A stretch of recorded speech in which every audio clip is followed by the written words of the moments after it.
Oh, hello, hi, and it's me. Last week I uploaded a video about the difference between copyright and trademark. And I did this because I've been very interested in the topic of public domain and copyright and whatnot for over 10 years, and you run often enough into these misconceptions when talking about this that, at least in my case, I decided to make a video about it just to get all the things that I'm gonna say out at once instead of constantly repeating them. Yeah, that this used to be my beat before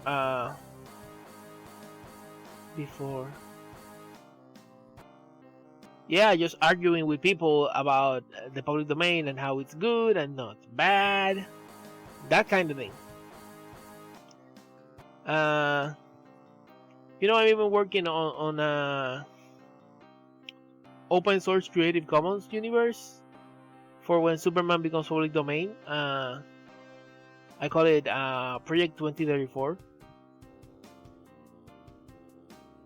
So after I finished that video, I decided to search Twitter for what people were discussing at the time in regards to public domain and Superman, and just to see where people were at the time, to see if my video was really needed.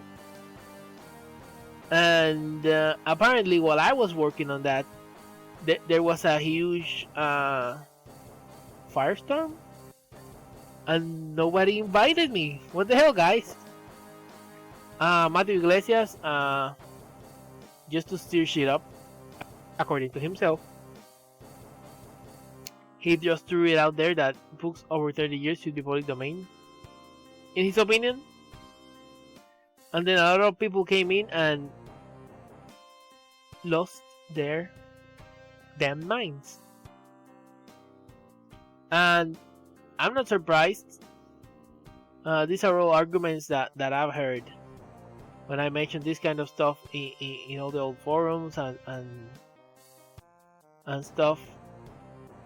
It is a bit surprising to see some self-declared leftists, Marxists, and communists fight for the right to own stuff in perpetuity versus share stuff eventually. But hey, I get it. People get scared when you toy with their beans. That's a Puerto Rican saying. Fondle their bread. When you threaten their life making magdingi. But I do think those reactions were a bit harsh on their end, because it's not like Matthew Iglesias himself is gonna overturn the Berne Convention and make stuff copyright with his single tweet. In fact, I think since popular works are gonna be entering the public domain in the next few years, it's good that we have a healthy discussion of how long our copyright should be. So I want to take this opportunity to go over some of the arguments I saw in that post and what my rebuttals are. I'm not gonna get immediately into how long I think copyright should be, because I think we have to address these points before getting there. But let me just skip ahead and say that while I'm not one of those persons that wants to abolish copyright outright, I am also not in the camp of life plus a million jillion years. So if you think I'm gonna end this video with no, I think it should be like life plus that's not the ending of this video. Sorry, don't get confused. Before that, let's get into what copyright is and what copyright isn't. Okay? Copyright is a temporary monopoly over an idea or concept meant to encourage you to come up with more ideas and concepts. So eventually the pool of all of our collective ideas and concepts is grown. This is what Baby Jesus wrote in the Constitution. That's what he put in there. What copyright is not is A way so writers can retire and have something to leave their children to account for how the publishing world is set up, or a way to protect the hurt feelings of creators, living or otherwise. It's not here to prevent your story from becoming hentai, because, by the way, mission accomplished.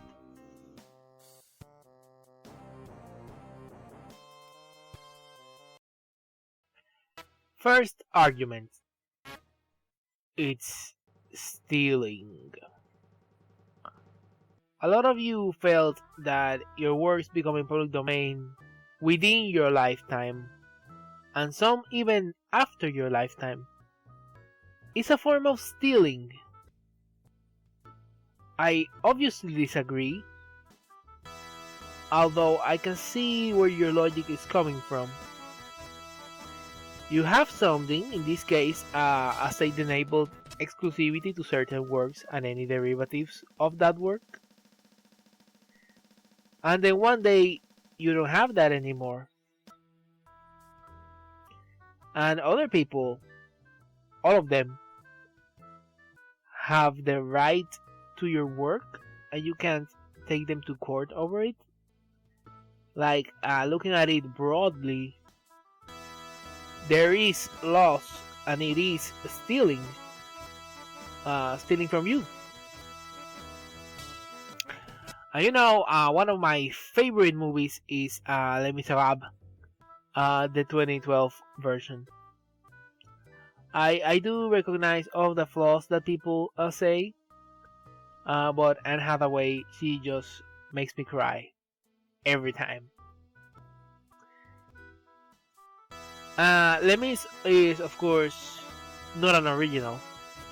It's based on a musical from 1985, based itself on a concept album from 1983, which is itself based on a book by Victor Hugo in 1825, which is at least partially based on shit that was going on at the time, I think. So perfectly legal, as I understand it. Universal got the rights from the place owners, and the place owners got the right from the concept albums owners. And the concept albums owners didn't have to clear anybody's rights because the book was already public domain by that point. So let's get straight to the point. Do you consider me watching this movie stealing? Are Tom Hooper and Universal and Peter Farrago stealing from Victor Hugo? I know 1825 was a long time ago, but Victor Hugo does have descendants and they are very vocal on the subject. Should we be cutting them all a check? Come on. You've enjoyed works from the public domain all your life. Movies, music, stories. Some of them, like Night of the Living Dead and Dracula and It's a Wonderful Life, didn't exactly lapse into the public domain so much as they were bungled into the public domain. And do you refuse yourself any of these works or works based on them because they are, according to you, stolen? Or is that just something you firmly believe only when it comes to you and your work? But when it comes to everybody else's work, no harm done. If it's not stealing because it's already in the public domain, then that's how people will feel about your work when it becomes public domain. Like, what's the difference?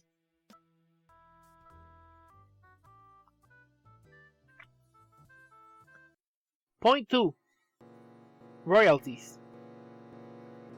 Now, I do think some of you meant stealing as in literally stealing and not just stealing the idea of the work.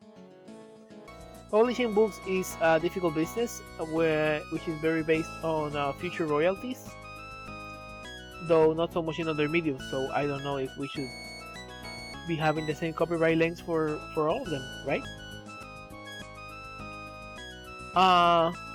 Deals with publishers often include smaller upfront payments with promises of payment later if the work sells, based on royalties. Authors barely make it a lot of times, and these royalties might be the lifeboat that keeps them from afloat in the stormy seas. But they assume nobody's gonna want to pay any royalties if the work becomes public domain. So at that point, the author will stop receiving said royalties. First of all, I want to say I'm sorry that your business is terrible. But can copyright help? Because we have the most copyright that we've ever had, with the largest scope it's ever had, and it seems like your business is still terrible. Like, sure, waiters get paid under minimum wage and they depend on tips. But should we be building our laws around the idea that businesses don't like paying them? And not to mention that books still in print after 30 years are an incredible rarity. Not every writer becomes the next J.K. Rowling or Stephen King, and those authors who see that kind of success are generally already well established and continue to write to this day. Also, while I do understand that making copyright too short might limit some prospects, if that's all we do, people still wrote when the copyright was shorter, which in the end is what we want to happen. Enough copyright so that some people will want to write. So the discussion isn't like how much copyright do you need, but if that copyright length is balancing out your needs with the needs of everybody. Yeah, but what about if the work becomes more successive later? That's the point 3. But did you know that famous works like Moby Dick and Van Gogh's paintings didn't really catch on at first? What if that happens to me? What if my work isn't discovered by the people until after it becomes public domain? Okay, let's get this one out front.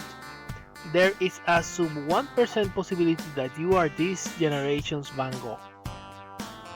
This is not a personal attack. I'm sure your shit is great and you're very nice. But back when copyright lapsed, if authors didn't renew after a couple of years, 99% of all works were allowed to lapse. And how many of these Van Gogh cases do you know from the 40s to the 70s? How many people have you even heard of that have been rediscovered in this way at all? But I understand. It doesn't happen, but you feel like it would happen, right? And let's go with it. In year 31 of you having released the thing, it's discovered. But oh no, it's public domain, so anybody can do a copy or remake or remix of it without paying you any money. So what do? You cash in, right? This is obvious. As the creator of The Thing, you release the official sequel to The Thing. You release a new version of The Thing, slightly modified so it'll have new copyright content. You make a remix album, a book with a foreword, extended edition, you know, what have you. Do interviews, do cameos, you know. You can figure it out. You're not completely fucked just because your copyright isn't all there.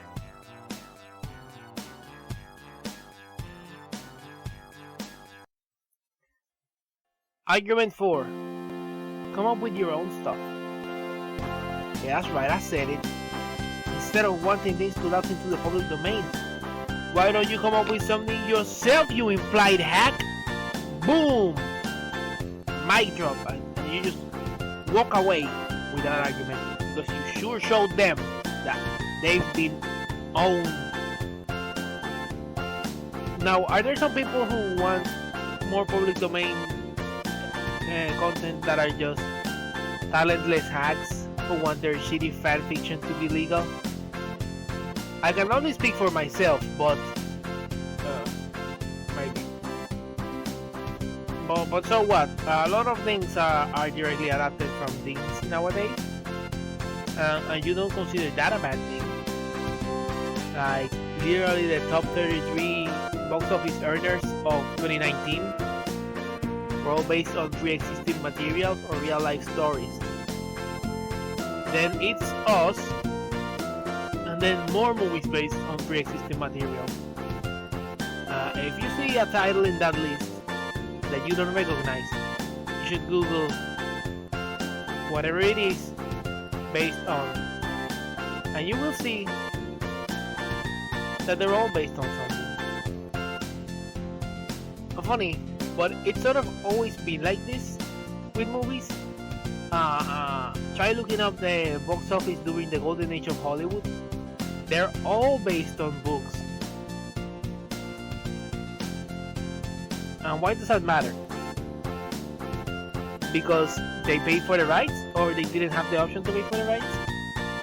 Like, as long as money traded hands, it's all good, right? So that's the kind of class element to this argument. You expect people to come up with the new Star Wars from scratch, while Disney simply buys the Star Wars, and then statistically you go watch that instead of my direct-to-YouTube video Space Belly Conflict. And then even if you watch it, you say it's unoriginal because it's too much like Star Wars, which it is. But I can't admit that legally. It's vaguely Star Wars, the way Star Wars was vaguely Buck Rogers. No. I think it's time to demystify stories as something that only comes out of the talented brains of real talents, fully formed. Adapting existing works is valid even when nobody's getting paid for it. I'm sure some of it will be garbage made by hacks, but how is that different from anything else?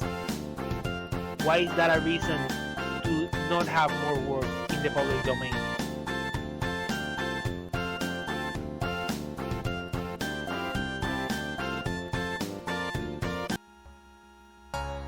Point 5. It's what Disney wants. See, the problem with things entering the public domain is that Disney will swoop in like an eagle or a falcon or a hawk or an osprey and then adapt them without paying the author anything. And then the author will just be there standing waving their fist like, "Curse you, public domain!" And why wouldn't they? They made billions of Snow White and Beauty and the Beast, and they haven't paid the Brothers Grimm or whatever any money in all that time. Big entertainment corporations are just salivating at the idea of your works lapsing into the public domain faster, so they can just take it all and leave you high and dry. And you see, when you make arguments like this, that's when I know that you haven't been paying any attention to this topic at all. First of all, let's just get you out of that high horse. When Disney started adapting Snow White, it was already such a popular story that Walt Disney himself had seen it in a movie. The odds that you invent something so popular that Disney will want to rip it off and also be willing to sit there for decades waiting for it to lapse are low, very low. And further, sure, early Disney benefited from the public domain, but have you seen what's been happening since? Have you been looking at the latest upcoming Disney movies? They're all either adaptations of properties that they bought, remakes and reimaginings of older Disney movies, and not a lot of straight taking from the public domain, because mostly the public domain has been smothered to death by Disney. I know it's always kind of an oversimplification to say that it was just Disney that did it, but Disney was one of the major pushes for copyright extension in the 70s and the 90s. It may not surprise you, but they didn't extend copyright for 40 years because they were salivating at the bit to adapt your shit. For the most part, whatever Disney has wanted to use, they either do pay for, or they just rip it off and try not to get sued. They'd rather pay to own two companies so they can exclusively distribute a work than wait 30 years and then have to compete with other people being also able to do the same. So to me, this whole idea that Disney will be the only ones to benefit if the copyright Disney lobbied for was reduced is literally the opposite of what's happening, if you pay any attention to these things.